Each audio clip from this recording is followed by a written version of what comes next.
जी मैं वैद अजय कुमार उत्तर प्रदेश फर्रुखाबाद से। मेरा मोबाइल नंबर है 9569175404। मेरे गांव का नाम है सादिकपुर और मैं सत साहिब चैरिटेबल ट्रस्ट का सदस्य हूं और जिला फर्रुखाबाद का जिला अध्यक्ष हूं। हमने 2012 में 25/5/2012 में नाम दीक्षा सतलोक आश्रम बरवाला से ली थी और नाम दीक्षा लेने के बाद में जब हम बरवाला आश्रम में जब दूसरी हाजिरी पर गए हुए थे तब वहाँ मैंने देखा कि कुछ लोग ये कह रहे थे कि जो दान पाठ 10वां अंश का पैसा है वो गुरु जी के हाथ में देना चाहिए और किसी को नहीं दें। तो मुझे और मेरे पिताजी को ये संदेह हुआ कि जब गुरु जी का आश्रम है तो ये पैसा मतलब गुरु जी के हाथ में क्यों नहीं जा रहा भाई। यहाँ तो इतना अच्छा ज्ञान है, इतने बढ़िया लोग हैं, तो फिर ये पैसा कहाँ जा रहा है। तो फिर वहाँ जो कहने वाले तो व्यक्ति थे वो बहुत धीरे धीरे बोलते थे और वो किसी न किसी के दबाव में थे। तो मुझे जब से ही संदेह हो गया था यहाँ पर कुछ घपला चल रहा है। फिर धीरे धीरे हमने सत्संगों में मतलब सुना कि एक बार एक लड़की के तहत कुछ दिन नाम दीक्षा करवाई गई और इस पर गुरुजी ने उन लोगों को बहुत लताड़ा। धीरे धीरे ये बहुत त्रुटियां करते रहे। गुरुजी ने सन 94 से अपना घर त्याग दिया और करौथा में कुटिया बनाकर रहने लगे। वहाँ से सत्संग चालू किया। इन लोगों ने धीरे धीरे करौथा आश्रम को अपने कब्जे में लेकर और गुरुजी से मिलकर गुरुजी को हाईजैक कर लिया और वहाँ पर इन्होंने करौथा में एक आदमी को मरवा कर, एक शराबी आदमी को मरवा कर रख दिया। वो आदमी रखने से गुरुजी को इन्होंने एक षड्यंत्र के तहत वहाँ पर भी इन्होंने जेल करवा दी पहला। फिर इन्होंने वहाँ एक भी जमानत नहीं लगाई और वहाँ के जज ने गुरुजी को अपनी पर्सनल बॉन्ड पर जमानत करके छोड़ दिया और हाजिरी भी माफ़ी कर दी। हाजिरी उसी की माफ़ी होती है जो व्यक्ति बहुत ही अच्छे आचरण का होता है। तो उन्होंने आचरण देखकर गुरुजी की हाजिरी भी माफ़ी कर दी और कहा कि जब बहुत ज़्यादा अधिक ज़रूरत होगी तब हम आपको बुलाएंगे, अन्यथा आप आने की कोई आवश्यकता नहीं है। फिर क्या किया इन्होंने, बरवाला आश्रम बना लिया। बरवाला आश्रम में इन्होंने हाईजैक कर लिया। जब सरकार को गुरुजी की ज़रूरत पड़ी तो इन्होंने गुरुजी को एक तरह से बंधक बना के रखा और गुरुजी को जाने नहीं दिया कोर्ट में पेशी के लिए, क्योंकि वहाँ कोई अधिक अनिवार्य कार्य था, इसलिए गुरुजी को कोर्ट में बुलाया जा रहा था।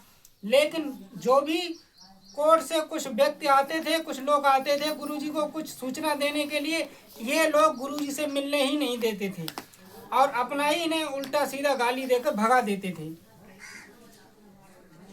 तो धीरे धीरे इन्होंने बहुत सारे गलत काम किए और गुरुजी को बंधक बनाया। पर गुरुजी ने हमारे ज्ञान मतलब जो है हम लोगों को सुनाते रहे, इसलिए सुनाते रहे कोई न कोई बच्चा हमारे लिए आवाज़ उठाएगा। यदि हम अभी आज आवाज़ उठा रहे हैं या इनका विरोध कर रहे हैं तो ये हमारे साथ क्या करें पता नहीं, और हमारा ज्ञान जो है हमारे बच्चों तक नहीं पहुंच पाएगा।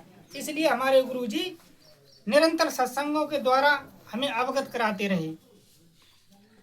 धीरे धीरे इन लोगों ने बरवाला कांड करा दिया। बरवाला कांड कराकर 5 महिला एक बच्चा की उसमें हत्या की। अब देखिए ये बड़े मजे की बात है, जिसके घर के लोग मरे हैं वो कह रहे हैं कि हमारे ये लोग जो है आंसू गोला से और पुलिस वालों ने मारे हैं, और ये लोग क्या कह रहे हैं कि हमने मारे हैं। पहले कुछ और बयान दिए और फिर बयानों को हॉस्टाइल करा दिया, बयान बदलवा दिए। अब कोर्ट ने जिसके घर के जो सदस्य मरे हैं उसे भी मतलब जो 420 में फांस दिया कि तुम तो झूठ बोल रहे हो, कोर्ट को गुमराह कर रहे हो।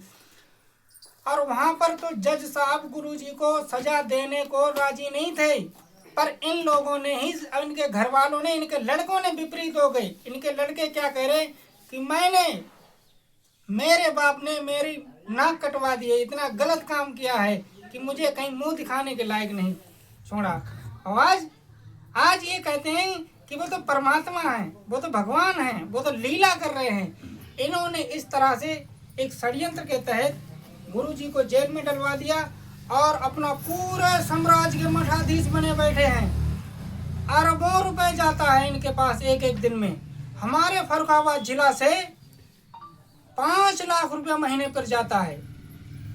हमने परसों एक फोन करवाया एक पत्रकार से जो कढ़ियोली के शिवराज दास जी हैं उनके पास, तो उसने कहा कि हम नाम दीक्षा लेना चाहते हैं। तो देखिए 10 मिनट के अंदर 3 उस व्यक्ति के पास 3 फोन आए। अरे भाई साहब बताइए, हम आपको घर से बुला लें, अरे भाई साहब आपको हम घर से बुला लें। ये इस तरह से कोई भी फोन करता है ये समझते हैं कि हाँ क्या बकरा मिल गया भैया, इसे जल्दी काटो। तो ये बहुत बुरी तरह से उस पर हावी हो जाते हैं और तुरंत उसे नाम दीक्षा दिलाते हैं। फिर कहते हैं अब इसमें आप 10 पाठ ज्योति का पैसा जमा करो, आपके लड़के की शादी है उसका पैसा जमा करो, आपकी लड़की की शादी उसका पैसा जमा करो, आपकी पिताजी मर गए उसका पैसा जमा करो, माताजी मर गए उसका पैसा जमा करो, घर बनाया उसका पैसा जमा करो, जमीन खरीदी उसका पैसा जमा करो, जमीन बेची उसका पैसा जमा करो, यानी आप लेटरिन पेशाब भी जाओ उसका ही पैसा जमा करो। ये इस तरह से आपको भ्रमित करते हैं। तो पहले तो अभी इनका एक आश्रम बंद हुआ हल्द्वानी में, तो वहां पर पूछा गया कि आप संत रामपाल जी महाराज के शिष्य हो या अनुयायी हो। अनुयायी। तो बड़े मजे की बात है कि इन्होंने कहा कि हम शिष्य नहीं हैं, हम अनुयायी हैं। अब अनुयायी कौन होता है, शिष्य अनुयायी में क्या अंतर होता है? शिष्य वही होता है जो नाम दीक्षा ले लेता है।